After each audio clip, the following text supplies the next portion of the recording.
Shalom Bapak Ibu Saudara yang dikasihi oleh Tuhan Yesus Kristus. Sukacita dan damai sejahtera Allah kiranya terus melimpah di dalam kehidupan Bapak Ibu Saudara sekalian dimanapun Bapak Ibu Saudara berada. Mari kita siapkan hati kita untuk menerima kebenaran firman Tuhan saat ini. Mari kita berdoa. Allah Bapa yang Maha Kudus, Allah yang Maha Mulia, Allah yang Maha Agung, kami hendak mempersiapkan hati dan pikiran kami. Kami rindu menanti-nantikan Bapa berbicara bagi kami, menyampaikan isi hati Bapa kepada kami lewat setiap kebenaran firman Tuhan yang akan kami dengar saat ini. Kuduskanlah setiap kami yang Maha Mulia. Apapun pelanggaran salah dan dosa kami mohon pengampunan Bapa, supaya oleh pengampunan-Mu saat ini kami dipandang layak di hadapan-Mu ya Allah. Dan biarlah kami menerima kebenaran firman-Mu. Firman-Mu itulah yang mengubah setiap kami. Di dalam nama Tuhan Yesus Kristus, kami siapkan hati kami untuk menerima kebenaran firman Tuhan saat ini. Amin. Saudara yang dikasihi oleh Tuhan Yesus Kristus, kita akan melihat kebenaran firman Tuhan.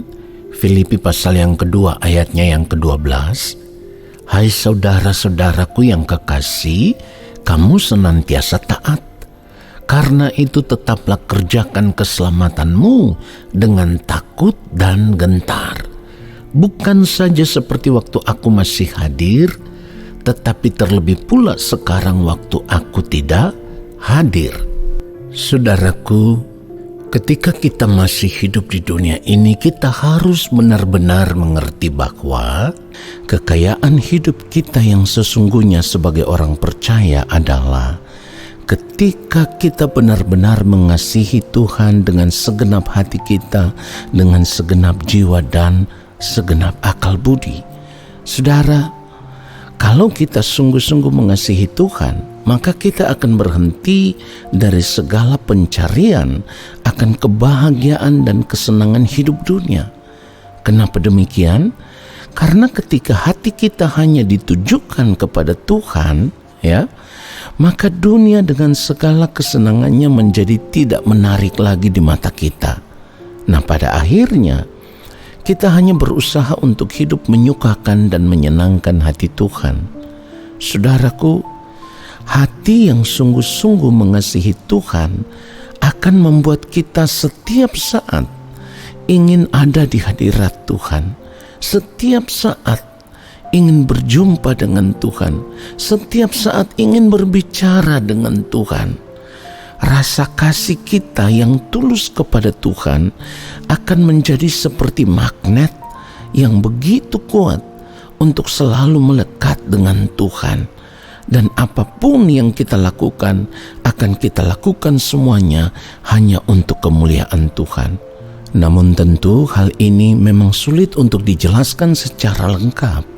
Bahkan tidak akan pernah bisa dimengerti kalau kita tidak benar-benar mengalaminya sendiri. Nah, saudaraku, orang percaya yang mengalami akan hal ini atau memiliki pengalaman hidup seperti ini, maka sesungguhnya ia sudah menemukan kekayaan hidup yang sejati. Kita harus menyadari bahwa seseorang tidak akan bisa memiliki kehidupan kekal tanpa mengasihi Tuhan dengan benar. Sekali lagi, tanpa mengasihi Tuhan dengan benar. Sebab orang yang tidak mengasihi Tuhan secara benar, maka ia akan menjadi sampah abadi dan binasa dalam api kekal. Itulah yang harus kita ingat. Oleh sebab itu, saudaraku, kita tidak boleh merasa sudah memiliki anugerah hanya karena kita merasa sudah percaya kepada Tuhan Yesus. Kita harus selalu ingat bahwa anugerah itu adalah tanggung jawab yang harus dikerjakan. Nah, firman Tuhan katakan, kerjakanlah keselamatanmu dengan takut dan gentar. Mengerjakan keselamatan yang benar harus dimulai dengan memiliki hati yang sungguh-sungguh mengasihi Tuhan lebih dari apapun. Jika kita belum mencapai hal ini, berarti kita belum memiliki anugerah, saudaraku. Ingat, Tuhan menembus kita supaya kita keluar dari cara hidup kita yang sia-sia. Seperti yang dikatakan di dalam 1 Petrus 1 ayat 17-18. Dan jika kamu menyebutnya Bapa, yaitu Dia yang tanpa memandang muka menghakimi semua orang menurut perbuatannya, maka hendaklah kamu hidup dalam ketakutan selama kamu menumpang di dunia ini. 18. Sebab kamu tahu bahwa kamu telah ditebus dari cara hidupmu yang sia-sia yang kamu warisi dari nenek moyangmu. Itu bukan dengan barang yang fana, bukan pula dengan perak atau emas. Saudaraku, jika demikian kita harus berusaha menjadi manusia seperti yang dikehendaki oleh Allah karena kita sudah ditebus. Menjadi manusia seperti yang dikehendaki oleh Allah tidak bisa dengan cara lain selain kita harus terus membangun persekutuan dengan Allah. Dan ingat, bersekutu dengan Allah bukan supaya kita bisa memanfaatkan Tuhan untuk menjalani hidup ini dengan cara kita sendiri, tetapi kita harus menjadi pribadi yang mengasihi Tuhan dengan segenap hati kita, dengan segenap jiwa dan akal budi, sehingga apapun yang kita lakukan semuanya hanya untuk kepentingan Tuhan semata-mata. Saudara yang dikasihi oleh Tuhan Yesus Kristus, kalau kita tidak mengasihi Tuhan dengan segenap hati, jiwa dan akal budi, berarti kita tidak mengasihi diri kita sendiri. Hal ini sama artinya dengan kita sedang membinasakan diri kita sendiri. Nah, saudaraku, selama ini ada begitu banyak orang percaya yang mengasihi dirinya sendiri dengan cara yang salah, yaitu mereka selalu berusaha untuk mengasihi diri dengan berbagai perhiasan dan dengan fasilitas hidup, dan selalu berusaha menarik perhatian orang supaya orang lain bisa menghormati mereka. Tetapi cara hidup seperti ini justru akan mencelakakan diri mereka sendiri, saudaraku. Kalau kita tidak mengasihi diri kita sendiri secara benar, maka kita tidak akan dapat mengasihi sesama. Sebab untuk mengasihi orang lain dasarnya adalah dengan mengasihi diri kita sendiri secara benar dulu, saudaraku. Itulah sebabnya hukum kedua yang dikatakan sama dengan itu yang tertulis di dalam Matius 22 ayat 37 sampai 40. Ayat 39 firman Tuhan katakan, dan hukum yang kedua yang sama dengan itu ialah kasihilah sesamamu manusia seperti dirimu sendiri.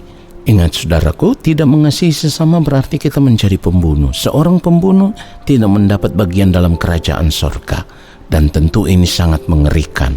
Nah, saudaraku, kita juga perlu ingat bahwa mengasihi Tuhan dengan segenap hati, jiwa, dan akal budi tidak cukup diwujudkan hanya dengan menjadi orang Kristen atau orang percaya, lalu kemudian menerima anugerah, lalu pasti masuk surga. Tetapi mengasihi Tuhan secara benar harus diwujudkan dengan cara hidup kita yang terus berubah dari cara hidup yang lama, lalu mengenakan hidup yang baru, yaitu hidup sama seperti Kristus telah hidup. Oleh sebab itu suasana jiwa kita harus mulai diubah. Seperti yang dikatakan firman Tuhan dalam 1 Petrus 1 ayat 3 sampai ayatnya yang kelima, nanti saudara baca. Saudaraku, selanjutnya kita harus berusaha terus mengasah hati nurani kita supaya semakin murni, dan pada akhirnya kita bisa mengetahui apakah yang kita lakukan sudah benar-benar menyukakan dan menyenangkan hati Tuhan atau belum. Inilah kekayaan kita yang sejati. Tuhan Yesus memberkati kita semua. Amin. Mari kita berdoa, saudaraku. Kami sungguh bersyukur untuk kebenaran firman-Mu ya Tuhan. Di sepanjang hari-hari hidup ini, kami mau terus berjuang untuk mengerjakan keselamatan yang sudah Tuhan berikan kepada kami. Bapa begitu mengasihi kami. Sekarang kami boleh mengerti bahwa kekayaan hidup kami yang sesungguhnya bukanlah kekayaan dunia ini, tetapi ketika kami hidup, kami mengarahkan fokus hidup kami tertuju kepadamu ya Tuhan dan kerajaan-Mu. Kami hidup mengasihi Engkau lebih daripada apapun yang ada di dunia ini. Itulah yang menjadi kekayaan hidup kami, yang akan dapat kami bawa sampai pada akhirnya kami akan menghadap Bapa di sorga. Terima kasih Bapa untuk kebenaran firman-Mu yang sungguh menyadarkan kami. Lalu biarlah di sepanjang hari-hari hidup kami mau berjuang untuk hidup, melakukan apa yang menjadi kehendak Bapa di sorga selama kami masih hidup di dunia ini. Di dalam nama Tuhan Yesus Kristus, kami bersyukur untuk kebenaran firman Tuhan saat ini. Amin.